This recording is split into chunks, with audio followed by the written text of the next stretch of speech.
ìlú ọdẹ òmùyá ká lọ kí ọmọ lọ́jọ́ ìbí Prince Musbau Ọ̀kẹ́ happy birthday. bí mo kírun sálámù kò tó lórí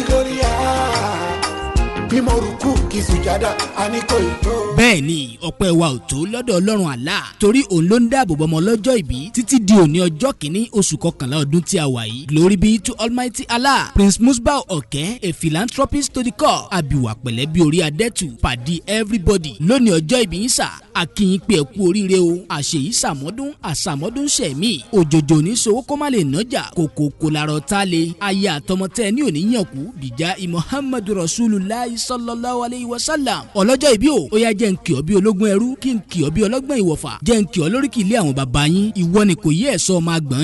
àgbọ̀nyùn tí ò rí kúsá ẹ̀sọ́ kò yí ọmọ ẹrù ọfà ọmọ ogun lọ́sàn-án ọmọ olè lóru olè àwọn bàbá yín kì í wáṣù kì í yàgbàdo afobìnrin tó dára bí egbin ogun àjàwẹ̀yìn ló múlẹ̀ oníkòyí wù mí ogun ojoojúmọ́ ló múlẹ̀ bàbá yín sú mi lọ ẹ̀sọ́ máa ṣàkógun ó má rẹ̀yìn tòrọ́jọ́ tẹ́ ẹ bá ti ságun ni tẹ̀yìn pò fún lójú ogun elégbèjì àdìpèlé ẹlẹ́gbàá ẹ̀yin la fojú ogun lé lọ́wọ́ agbolúajé ọmọ òjìlóru kan bẹ́bẹ́ ọmọ òbẹ́rìrì lóògùn ọmọ òṣùpálẹ̀ ní ògún ó lẹ́ni ọwọ́ bàbá rẹ bá tó kó lọ tún ṣe ìkòyí ẹ̀sọ́ ni ọmọ ẹrù fìsànfìsàn ìwọ tún lọ di òmù àràbà ìlú tí bẹgbẹ́ ẹ̀ lẹ́rù omi ńlá ti tẹ̀rí ìkínlẹ̀lẹ̀ Prince Musbau Ọ̀kẹ́ ọmọ ọba láyégún àná nílùú ọdẹ òmu gbogbo ayé ló ń ṣe ládùúà fún yín pé ìgbà